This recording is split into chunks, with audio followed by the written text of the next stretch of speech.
तो आज का टॉपिक है हमारा कर्टोसिस। पिछले में हमने देखा था कि स्क्विनेस क्या होती है, स्क्विनेस से बेस्ड सवाल देखे थे कैसे लगते हैं, और जो आज का टॉपिक है वो है कर्टोसिस। तो कर्टोसिस क्या है, कैसे निकाली जाती है, वो हम देखेंगे आज। ठीक है, तो सबसे पहले तो ये बात करेंगे कि कर्टोसिस होता क्या है। तो हमने देखा था स्क्विनेस क्या होती है कि जो हम लोगों का डेटा है वो किस टाइप कि उसका फ्लो किधर हो रहा है, कि वो पॉजिटिव साइड में हो रहा है या नेगेटिव साइड में, यानी कि पॉजिटिव स्क्विनेस है या नेगेटिव है। यहाँ पे जब बात कर्टोसिस की होती है तो वहां पे हम लोग ऊंचाई देखते हैं कि डेटा कितना ऊपर जा रहा है कितना नीचे है। ठीक है, तो ये जो कर्टोसिस है इसके तीन टाइप है हम लोगों के तीन टाइप हैं। ठीक है, एक है लेप्टोकोल्टिक, एक है मेसोकोल्टिक, एक है प्लेटिकोल्टिक। ठीक है, अब ये पता चलता है हम लोगों को इसकी वैल्यू पे जब हम लोग इसको कैलकुलेट करेंगे, यानी कि जब हम लोग μ4 और ये μ2 का स्क्वायर इसको डिवाइड करेंगे तो जो हम लोगों को वैल्यू मिलेगी या तो वो 3 होगी या 3 से ज्यादा होगी या वो 3 से कम होगी। अगर वो 3 से ज्यादा है तो हम लोग कहेंगे लेप्टोकोल्टिक है, अगर वो 3 से कम होगी तो हम लोग कहेंगे प्लेटिकोल्टिक है, अगर उसकी वैल्यू हम लोगों को मिलेगी 3 तो हम लोग कहेंगे मेसोकोल्टिक है। ठीक है, तो ये केवल नाम है, यानी कि कुल मिला के हम लोगों को फाइंड आउट करना है β2। ये रिप्रेजेंटेशन है हम लोगों का कर्टोसिस का, यानी कि सबसे पहले β2 की वैल्यू फाइंड आउट करनी है और जो वैल्यू निकल आएगी फिर हम लोग उससे पता कर लेंगे कि कौन सा है। ठीक है, अब इनको नाम ऐसे इनके जो नाम है वो ऐसे याद रख सकते हैं कि जैसे कि ये क्या है लेप्टोकोल्टिक, तो यहाँ पे एज ए लेंथ देख सकते हैं कि ये सबसे लंबा है, एल से लंबा। ठीक है, तो ये हो जाएगा लेप्टोकोल्टिक। और ये है मेसोकोल्टिक, यानी कि एम से सपोज मिडिल, यानी कि या फिर मिड। ठीक है, तो यानी कि जो बीच वाला है वो हम लोगों का है मेसोकोल्टिक, और जो सबसे छोटा यानी कि जो एक बचा वो क्या है हम लोगों का प्लेटिकोल्टिक। ठीक है, यानी कि 3 से ज्यादा वैल्यू तो हम लोगों का लेप्टोकोल्टिक क्योंकि सबसे लंबा है, और 3 है यानी कि मेसोकोल्टिक यानी कि मिड, और जो सबसे छोटा है वो है प्लेटिक। यानी कि जो कहानी है वो 3 पे डिपेंड करेगी कि 3 से बड़ा है, ठीक है, या 3 से छोटा है या 3 है। ठीक है, और 3 की वैल्यू हम लोगों को इसकी वैल्यू हम लोगों को यहां से मिलेगी β2 की वैल्यू। ठीक है, मतलब क्या कह रहा हूं समझ चुके हो तुम लोग। ठीक है, अब जो ये है μ4 और ये है μ2, ये सिंपली हम लोगों के मोमेंट है, मोमेंट अबाउट मीन। ठीक है, मोमेंट अबाउट मीन अलग होता है, मोमेंट अबाउट आर्बिट्रेरी नंबर अलग होता है। तो यानी कि हम लोगों को कुल मिला के जो वैल्यू फाइंड आउट करनी है μ4 की और μ2 की करनी है। अगर जो मोमेंट अबाउट मीन की वैल्यू निकालने के लिए जो हम लोगों का बेसिक फॉर्मूला होता है वो ये वाला होता है, ये वाला, यानी कि इस फॉर्मूले की हेल्प से हम लोग वैल्यू निकालते हैं, चाहे μ1 हो, μ2 हो, μ3 हो या μ4 हो। ठीक है, हम लोगों को चाहिए μ2 और μ4 की वैल्यू, यानी कि ये है r और ये भी r है। अगर हम लोगों को μ1 की वैल्यू चाहिए होगी तो हम लोग यहाँ पे 1 पुट करेंगे तो यहाँ पे भी 1 हो जाएगा, जब 2 करेंगे तो 2 यहाँ पे भी। तो हम लोगों को 2 और 4 की चाहिए, तो यानी कि एक बार क्या करेंगे 2 पुट करेंगे तो यहाँ पे भी 2 हो जाएगा, और एक बार क्या करेंगे 4 करेंगे तो यहाँ पे भी क्या हो जाएगा 4। तो इस तरह से हम लोगों को वैल्यू मिल जाएगी μ2 की और μ4 की, फिर सिंपली यहाँ पे पुट कर देंगे और हम लोगों को जो अपना आंसर है वो मिल जाएगा। तो हम लोगों ने इस वाले मेथड को यहाँ पे क्यों लिखा है बात करेंगे। देखो, सबसे पहली बात तो यह है कि अगर इस वाले मेथड को अप्लाई करेंगे तो हम लोगों को चाहिए होगा यहाँ पे मीन, और अगर हम लोगों को डेटा दिया गया है, एक मिनट सॉरी, तो जो हम लोगों को जो डेटा दिया गया होगा वहां पे अगर मीन की वैल्यू है अगर वो पॉइंट में होगी, तब हम लोग जब यहाँ पे x माइनस एक्स बार करेंगे और x बार की वैल्यू अगर पॉइंट में होगी तो ये जो पूरा नंबर है ये पॉइंट में आएगा। और यानी कि अगर हम लोग μ4 कैलकुलेट कर रहे होंगे तो यहाँ पे भी कितनी पावर होगी 4, और अगर कोई पॉइंट में नंबर है पावर 4 करेंगे तो जो नंबर है वो बहुत बड़ा हो जाएगा। जैसे कि सपोज एज ए एग्जांपल यहाँ पे लिखा है 2.55, अगर ये नॉर्मल वैल्यू है, अगर इसकी पावर 4 करेंगे तो ये इतना बड़ा नंबर हो जाएगा, और जब पॉइंट में नंबर बहुत बड़े हो जाएंगे यानी कि वहां पे मतलब कुल मिला के इतना बड़ा नंबर लिखेंगे तो मिस्टेक होने के चांसेस होते हैं। अब ऐसा कर नहीं सकते कि यहाँ पे 42 पॉइंट इतना बड़ा नंबर है तो हम लोग केवल 42.28 ले लें और बाकी छोड़ दें, तो यहाँ से हम लोगों का आंसर वो गलत हो सकता है। तो इसीलिए हम लोग क्या करते हैं, इस वाले मेथड को कम प्रेफर करते हैं। ठीक है, हम लोग ये वाला मेथड लगाते हैं। अब इस मेथड में और इसमें अंतर क्या है वो देखिए। सबसे पहले तो ये है कि ये वाला मेथड है मोमेंट अबाउट मीन से रिलेटेड, यानी कि हम लोग यहाँ पे मीन की हेल्प से क्या निकालते हैं हम लोग मोमेंट, और चाहिए भी हम लोगों को यही है, यानी कि μ2 और μ4। अगर हम लोग इस मेथड की हेल्प से करेंगे तो मीन चाहिए होगा, मीन अगर पॉइंट में आएगा तो आंसर मतलब थोड़ा सा कॉम्प्लिकेटेड सवाल बन जाता है। तो इसीलिए हम लोग क्या करते हैं, हम लोग इस वाले फॉर्मूले को प्रेफर करते हैं, और बुक देखोगे तो बुक में भी जो ज्यादा से ज्यादा सवाल है वो इस वाले फॉर्मूले पे बेस्ड है। अब इस वाले फॉर्मूले में क्या करते हैं, यहाँ पे जो हम लोग क्या करते हैं, ये है पहली चीज तो ये कि ये है मोमेंट अबाउट आर्बिट्रेरी नंबर का फॉर्मूला, यानी कि अगर मोमेंट अबाउट आर्बिट्रेरी नंबर निकालना हो हम लोगों को, तो हम लोग क्या करते हैं, इस वाले फॉर्मूले को यूज करते हैं।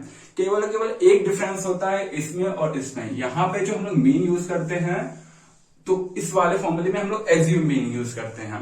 एज्यूम मीन जो ए है वो हम लोगों की खुद की वैल्यू कंसीडर की हुई होती है, यानी कि जो एक्स की वैल्यूज होती हैं उसमें से एक वैल्यू को हम लोग क्या मान लेते हैं, ए, ठीक है, और उस वैल्यू को यहाँ पे पुट करते हैं। और उसके बाद सेम यहाँ पे जैसे आर और आर है, वही चीज यहाँ पे है, आर और आर, यानी कि अब हम लोगों को पहला मोमेंट चाहिए होगा आर्बिट्रेरी नंबर के अकॉर्डिंग, मतलब कि मोमेंट अबाउट अगर हम लोगों को आर्बिट्रेरी नंबर से पहला चाहिए होगा तो हम लोग 1 पुट करेंगे, 2 पुट करेंगे, 3 पुट करेंगे, 4 पुट करेंगे, जितनी हम लोगों की नीड होगी वो हम लोग पुट कर देंगे और फिर हम लोगों को मिल जाएगा मोमेंट अबाउट आर्बिट्रेरी नंबर, ठीक है।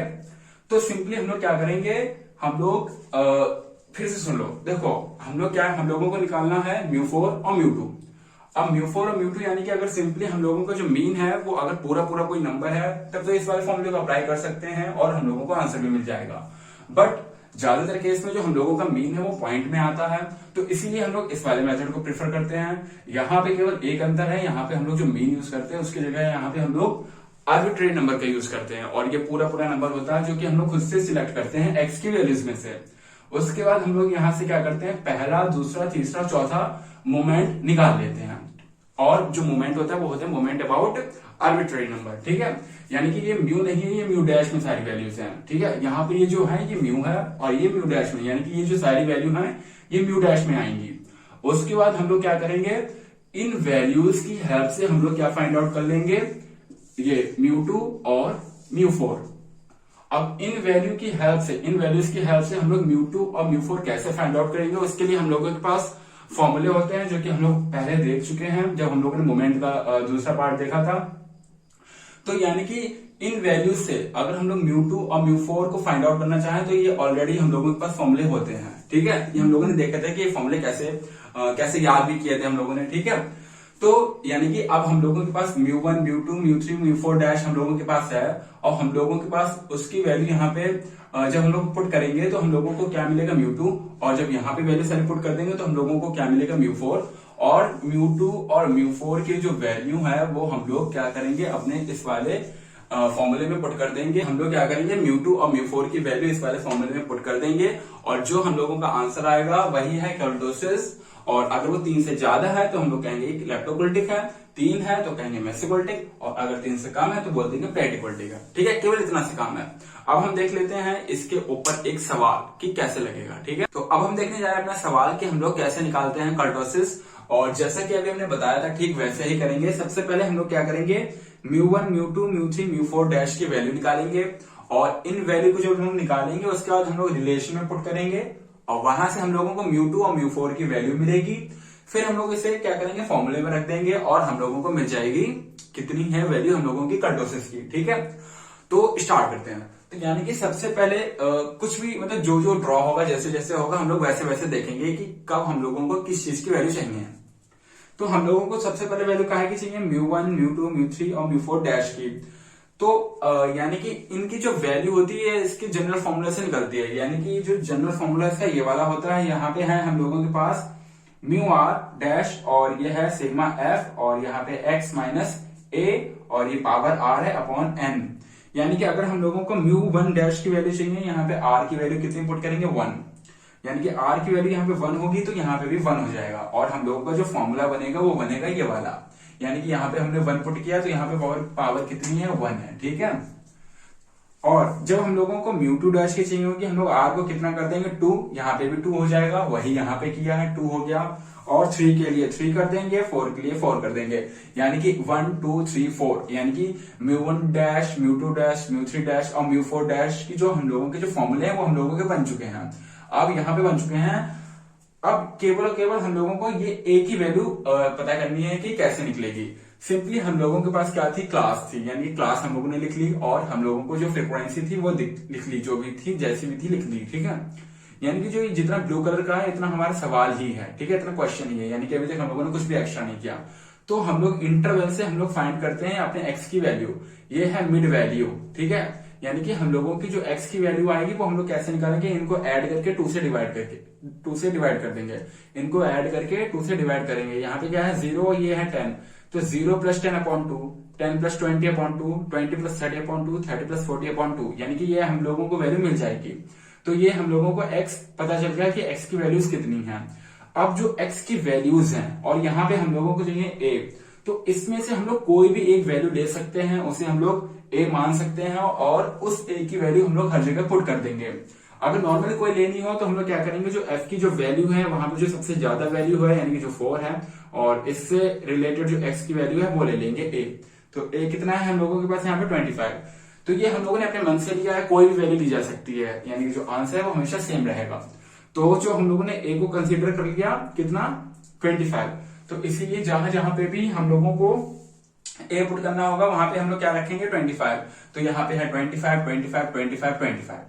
यानी कि जो हम लोगों के फॉर्मूले थे μ1 और μ2, μ3, μ4 डैश के निकालने के लिए वो हम लोग बना चुके हैं। ठीक है, अब इन फॉर्मूले में जो हम लोगों को जो जो चीज की जरूरत पड़ेगी उसी के अकॉर्डिंग हम लोग क्या बनाएंगे, कॉलम बनाएंगे। ठीक है, तो सबसे पहले जो वैल्यू है उसको फाइंड आउट करने के लिए हम लोगों को चाहिए sigma f into x minus 25 और अपॉन n है। n होता है हम लोगों का सिग्मा f, और f की वैल्यूज हम लोगों के पास ऑलरेडी है, यानी कि इन वैल्यू को ऐड करेंगे तो हम लोगों को क्या मिलेगा, सिग्मा f, और वही क्या है, n, यानी कि n तो ऑलरेडी है।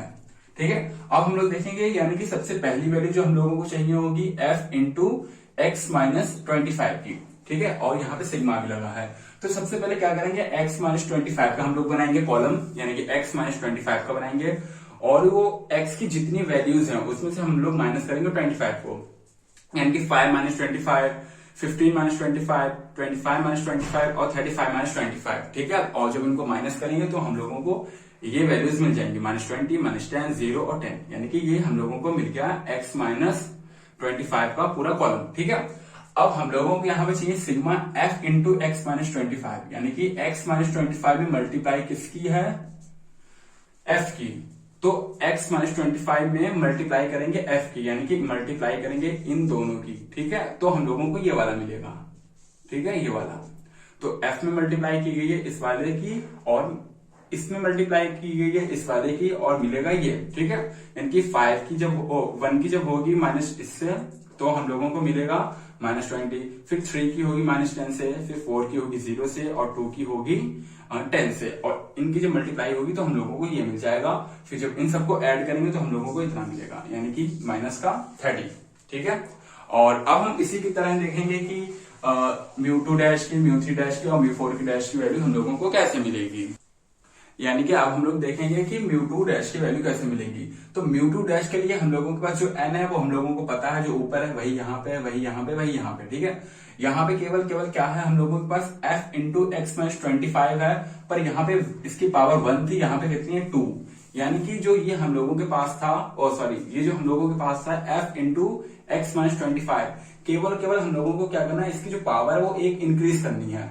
तो इसकी एक पावर इंक्रीज करने के लिए हम लोग क्या करेंगे, इसकी इससे मल्टीप्लाई करवा देंगे, यानी कि सपोज अगर लिखा है x और यहाँ पे है fx, तो इनकी जब मल्टीप्लाई होगी तो बनेगा fx²। तो वही यहाँ पे होगा कि हम लोग जब इसकी इससे मल्टीप्लाई करवाएंगे तो हम लोगों को ये मिलेगा, यानी कि जो x माइनस 25 है इसकी पावर कितनी हो जाएगी, 2। ठीक है, तो जब इसकी इससे मल्टीप्लाई हुई तो ये मिला, इसकी इससे हुई तो ये मिला, इसकी इससे हुई तो ये मिला, और इसकी जो इससे हुई तो ये मिला। इन सबको ऐड करेंगे तो कितना मिला हम लोगों को, 900। और इसके लिए हम लोगों को पावर कितनी चाहिए, इस वाली वैल्यू को फाइंड आउट करने के लिए पावर कितनी चाहिए इसकी, 3। अब 2 पावर तक तो हो गया है, यानी कि f into x minus 25 power कितनी है, 2। अब फिर से इससे मल्टीप्लाई कर देंगे इसकी, जब इसकी इससे मल्टीप्लाई करेंगे तो पावर ऐड हो जाएगी, इसकी पावर है 1, इसकी पावर है 2, और मल्टीप्लाई में पावर ऐड हो जाती है, तो 1 और 2 कितना हुआ, पावर 3। तो यानी कि अगर यहाँ पे है fx² और इसमें जब मल्टीप्लाई करेंगे इसकी, तो हम लोगों को मिलेगा fx पावर 3।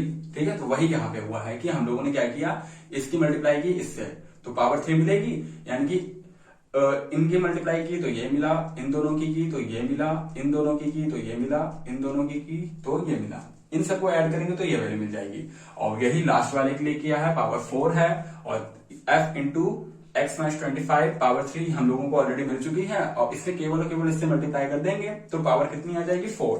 यानी कि अगर इसमें मल्टीप्लाई कर देंगे इसकी इस वाले से तो कितनी पावर हो जाएगी, fx पावर 4। ठीक है, तो पावर इसकी 1 है, इसकी कितनी है 3, इनकी आपस में क्या करेंगे मल्टीप्लाई, तो इसकी 3 इसकी पावर 1, ठीक है, पावर ऐड हो जाएगी यानी कि कितनी हो जाएगी पावर 4, ये 4, ठीक है, और मल्टीप्लाई करने पे हम लोगों को ये वैल्यू मिलेगी, इसकी वैल्यू इसकी मल्टीप्लाई करेंगे इससे तो ये मिलेगी, इसकी मल्टीप्लाई करेंगे इससे तो ये वैल्यू मिलेगी, इसकी इससे तो ये, और जब इसकी इससे करेंगे मल्टीप्लाई तो ये मिलेगी, इनको ऐड करेंगे तो ये वैल्यू मिल जाएगी हम लोगों को। यानी कि जो जितने समीशन थे वो हम लोग निकाल चुके हैं। अब सिंपली क्या करेंगे, यहाँ पे पुट कर देंगे, जो इसकी वैल्यू है वो कितनी है हम लोगों के पास -30 वो लिख दी, इसकी है 900 वो लिख दी, इसकी है -9000 वो लिख दी, और ये जितनी भी है हैवी वैल्यू है, ठीक है, वो भी लिख दी है। तो ये सारी जो वैल्यू लिख दी, अपॉन भी कितना था n हमेशा कॉमन रहता है, यानी कि यहाँ पे भी, यहाँ पे भी, यहाँ पे भी, यहाँ पे भी, और जब डिवाइड किया तो हम लोगों को μ1 μ2 μ3 और μ4 डैश की वैल्यू जो थी वो मिल चुकी है। अब उसके बाद जो हम लोगों का काम होता है वो होता है रिलेशन को लिख के μ2 और μ4 की वैल्यू निकालना, क्योंकि जो हम लोगों की कुलटोसिस होती है उसको निकालने के लिए हम लोगों को μ2 और μ4 की जरूरत होती है, और जो अभी तक हम लोगों ने वैल्यू निकाली है वो है सारी डैश में है, यानी कि जो हम लोगों ने अभी तक निकाली है वो है मोमेंट अबाउट आर्बिट्रेरी नंबर, और जो हम लोगों को यहाँ पे चाहिए वो है मोमेंट अबाउट मीन। तो यहाँ पे हम लोग रिलेशन का यूज करेंगे, इस वाले फॉर्मूले का और इस वाले फॉर्मूले का, जो कि हम लोगों के पास मतलब ऑलरेडी होता है, ये हम लोगों को याद होना चाहिए, ठीक है। तो यहाँ पे μ2 को निकालने के लिए ये वाला फॉर्मूला होता है, μ4 को निकालने के लिए ये वाला फॉर्मूला होता है। इस फॉर्मूले में हम लोगों के पास है μ2 डैश, और इसकी वैल्यू कहाँ पे है, ये है 90, और μ1 डैश, और μ1 डैश की वैल्यू कितनी है -3, तो यहाँ पे सिंपली फॉर्मूले में पुट की तो ये हम लोगों को मिलेगा 81।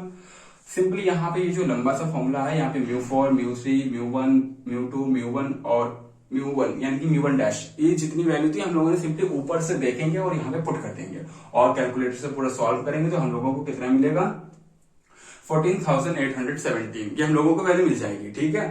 और फिर हम लोग क्या करेंगे, फाइनली आएंगे अपनी कर्टोसिस पे, कि कर्टोसिस क्या है, यहाँ पे μ4 की वैल्यू जो कि कितनी है हम लोगों की, ये है लिखी हुई, ये हम लोगों ने यहाँ पे लिख दी, और उसके बाद क्या है μ2 का स्क्वायर, μ2 का स्क्वायर, या μ2 की वैल्यू क्या थी, ये 81, तो 81 का स्क्वायर, क्योंकि यहाँ पे क्या है μ2 का स्क्वायर। फिर जब इसको सॉल्व किया तो हम लोगों को मिला 2.258, ठीक है, ये हम लोगों का क्या है, ये वैल्यू है हम लोगों की कर्टोसिस की वैल्यू, ठीक है। तो हम लोग क्या करते हैं, 3 से कंपेयर करते हैं और फिर पता लगाते हैं कि कौन सा है। तो ये जो वैल्यू है ये 3 से कम है, तो ये कौन सा हुआ हम लोगों का प्लेटिकोल्टिक। अगर ये 3 होती तो क्या होता मेसोकोल्टिक, अगर ये 3 से ज्यादा होती तो क्या बोलते हम लोग इसे, सबसे पहला वाला जो था क्या था उसका नाम है भूल गया, आई थिंक लेप्टोकोल्टिक, ठीक है, तो वही था। तो यानी कि इसकी जो वैल्यू है वो है 2.25, तो ये क्या है हम लोगों का प्लेटिकोल्टिक। तो यानी कि जो हम लोगों का कर्टोसिस था वो खत्म हो चुका है। एक बार मैं दोबारा से बोलना चाहूंगा कि ये जो हम लोगों को μ4 और μ2 की जो वैल्यू है, अगर हम लोग डायरेक्ट इसके फॉर्मूले से अप्लाई करें, मतलब डायरेक्ट इसका फॉर्मूला अप्लाई करें और तब फाइंड आउट करें, या फिर हम लोग सारी डैश वाली वैल्यू को निकालने के बाद μ2 और μ4 फाइंड आउट करें, कैसे भी कर सकते हैं, ये डिपेंड करेगा आप पे कि कैसे करना चाहते हो, ठीक है। तो यानी कि जो कर्टोसिस था वो खत्म हो चुका है। अब हम देखेंगे अपना अगला टॉपिक जो कि शायद है कर्व फिटिंग, ठीक है।